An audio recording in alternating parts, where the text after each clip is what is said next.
বেগম খালেদা জিয়ার অসুস্থতার খবরের সাথে সাথে একই সাথে তার সন্তান জনাব তারেক রহমান দেশে ফিরছেন না কেন, কবে ফিরবেন, এই আলোচনা ভীষণ ডালপালা মেরেছিল, তর্ক বিতর্ক হয়েছে। এমনকি জনাব তারেক রহমানকে একটা স্ট্যাটাস দিয়ে তার কিছু সমস্যার কথা জানাতে হয়েছে।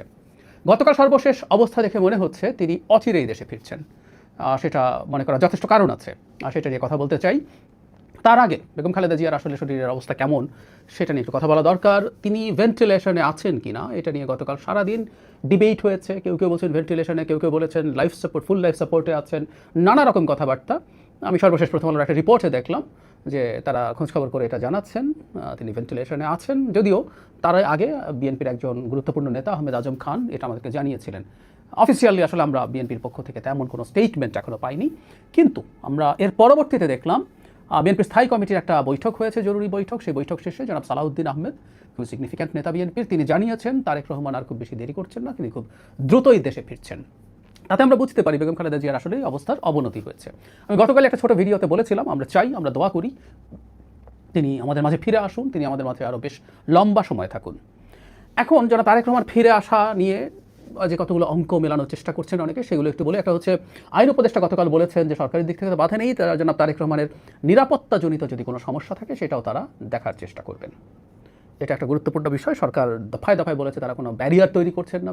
প্রধান উপদেষ্টা প্রেস সচিব, তারপরে আমাদের পররাষ্ট্র উপদেষ্টা, তিনি ট্রাভেল ডকুমেন্ট 24 ঘন্টার মধ্যে দিতে চেয়েছেন, সব রকমভাবে সাহায্য করবে। এরপর সরকার বাধা দিল না, কিন্তু সরকারের আসলে সাহায্য লাগবে। সমস্যা যদি নিরাপত্তাজনিত হয়, আমরা এটাকেই প্রধান সমস্যা বলে মনে করি।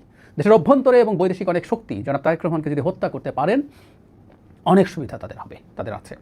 সেই কারণে তিনি যদি রাষ্ট্রীয় এক্সট্রা নিরাপত্তা পান, সেই সূত্রে জানা যায় যদি নির্বাচনের তফসিল ঘোষণা করা হয়ে যেত, তাহলে তিনি তার এই সিকিউরিটি থ্রেটের কথা জানালে এসএসএফের নিরাপত্তা তিনি পেতে পারতেন। মানে অন্যান্য যে বাহিনীগুলো আছে সেই তুলনায় স্পেশাল সিকিউরিটি ফোর্স বা এসএসএফের নিরাপত্তা নিশ্চিতভাবেই তার জন্য অনেক বেশি বেটার কাজ করতো, অনেক বেশি কাজ করতো।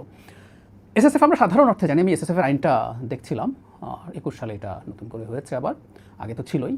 তো সেই আইনে রাষ্ট্রপতি এবং আমরা সোফার যেটা জানি আর কি, যে রাষ্ট্রপতি এবং প্রধানমন্ত্রী মূলত এই এসএসএফের নিরাপত্তা সুবিধা পাবেন বাই ডিফল্ট। এখন যেহেতু প্রধানমন্ত্রী জায়গায় প্রধান উপদেষ্টা আছে, তিনি পাচ্ছেন। আর রাষ্ট্র বা সরকার চাইলে যে কোনো সময় যে কোনো ব্যক্তিকে, বিদেশি বা দেশি যে কোনো ব্যক্তিকে অতি গুরুত্বপূর্ণ ব্যক্তি হিসেবে ঘোষণা করে তাকে এসএসএফ নিরাপত্তা দিতে পারেন। আমাদের নিশ্চয়ই চোখে পড়েছে গতকালই সরকার একটা প্রজ্ঞাপন জারি করে বলেছে বেগম খালেদা জিয়া এখন থেকে অতি গুরুত্বপূর্ণ ব্যক্তি, তাকে সেটা ঘোষণা করা হয়েছে। সেই প্রজ্ঞাপনে তাকে এসএসএফের নিরাপত্তাও দেয়া হবে সেই ঘোষণার মাধ্যমে। কেউ কেউ বলার চেষ্টা করছেন এটার মাধ্যমে জনাব তারেক রহমানকে এসএসএফের নিরাপত্তা দিয়ে দেওয়া যাবে তার সন্তান হিসেবে। আমার কাছে কথাটা সঠিক বলে মনে হয় না। আমরা এই যে আইনটা আমি পড়ছিলাম, বাহিনীর ক্ষমতা ও দায়িত্ব আর্টিকেল ধারা 8-এর 3-এ আছে একদম স্পষ্টভাবে বাহিনী রাষ্ট্রপতি, প্রধানমন্ত্রী বা ক্ষেত্রমত অন্তর্বর্তী সরকারের প্রধান উপদেষ্টা এবং অতি গুরুত্বপূর্ণ ব্যক্তির নিরাপত্তার বিঘ্ন ঘটাইতে পারে, এরকম ব্লা ব্লা ব্লা। তার মানে যাকে ঘোষণা করা হবে, এবং আমি প্রজ্ঞাপনটা পড়ে দেখলাম খালেদা জিয়ার পরিবারের কথা উল্লেখ নেই, শুধুমাত্র বেগম খালেদা জিয়াকে এই অতি গুরুত্বপূর্ণ ব্যক্তি ঘোষণা করা হয়েছে এবং তাকে এসএসএফ সুবিধা দেওয়া হচ্ছে। একটা কথা আমরা মনে রাখবো, রাষ্ট্রপতি এবং প্রধানমন্ত্রীর বাইরে তার পরিবারের সব সদস্য এসএসএফের নিরাপত্তা বাই ডিফল্টভাবে পেয়ে যান না। সুতরাং বেগম খালেদা জিয়ার এই এসএসএফ জনাব তারেক রহমানকেও কাভার করবে, আমার কাছে এটা সঠিক বলে মনে হয় না। আমি ধারণা করি বেগম খালেদা জিয়ার ওখানে এসএসএফ থাকার কারণ হচ্ছে জনাব তারেক রহমান যখন তাকে দেখতে যাবেন সেই জায়গায় যেন তিনি সিকিওর থাকেন। নাহলে বেগম খালেদা জিয়া যেহেতু ওখানে আছেন এবং তিনি খুব পটেনশিয়াল মারাত্মক থ্রেটের মধ্যে আছেন, আমার কাছে সেটাও ঠিক মনে হয় না। তিনি অত্যন্ত অসুস্থ একজন মানুষ। বাংলাদেশে যারা মনে করেন বেগম খালেদা জিয়া আর অনেক বড় বাধা তৈরি করছে, সেটা আসলে তাদের ওই রকমভাবে তার উপর আক্রমণ, হামলা হওয়ার সম্ভাবনা তুলনামূলকভাবে কম। এই কারণে জনাব তারেক রহমান, আমি যতদূর বুঝতে পারি, তাকে এসএসএফ নিরাপত্তার জন্য আলাদাভাবে অতি গুরুত্বপূর্ণ ব্যক্তি ঘোষণা করতে হবে। সরকার সেই কাজটা হয়তো করবে, আমি আবারও বলছি নিশ্চিত নই। এটা তফসিল হয়ে গেলে তখন তার জন্য এইটা পাওয়া সহজ হয়, বা তার আগেও এটা যে কোনো সময় করতে পারে, এটা তফসিলের সাথে সম্পর্ক নেই। আমি আইনটা পড়লাম, সরকার যে কোনো সময় ঘোষণাটা করতে পারে। সো আমি ধারণা করি যে এসএসএফের নিরাপত্তা যদি তিনি পাওয়ার পরে তার জন্য দেশে সিকিউরড অবস্থায় থাকা সম্ভব হবে। তিনি সম্ভবত এটার অপেক্ষাই করছিলেন।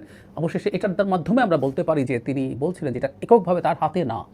তার মানেটা হচ্ছে আমাদের প্রধান যে অনুমান ছিল যে তিনি নিরাপত্তা ঝুঁকিতে আছেন, আসলেই আছেন। আমাদের এই মাটিতে বেনজির, এই উপমহাদেশের মাটিতে বেনজির ভুট্টোর ঘটনা দেখেছি। বিদেশ থেকে ফিরে তিনি হত্যাকাণ্ডের শিকার হয়েছিলেন। তারেক রহমানের প্রচুর শত্রু আছে, দেশের ভেতরে দেশের বাইরে, নানা শক্তি আছে। বিএনপিকে ভেঙে দেওয়া, বিএনপিকে ধ্বংস করে দেওয়া দিলে বহুজনের, বহু রাজনৈতিক ব্যক্তির, অরাজনৈতিক ব্যক্তির, দেশের খেলোয়াড়, বিদেশের খেলোয়াড়, নানা জনের নানা বেনিফিট আছে। সুতরাং সেই চেষ্টা হতে পারে উনি এটার জন্যই হয়তো বা অপেক্ষা করছেন। তবে এটুকু মোটামুটি নিশ্চিতভাবে বলা যায় শেষ পর্যন্ত তিনি খুব বেশি সময় নিয়ে আর আসছেন। কেউ কেউ বলতে পারেন যে দলের পক্ষ থেকে বহুবারই বলা হয়েছে তিনি অচিরেই আসছেন, এই মাসে আসছেন, ওই মাসে আসছেন।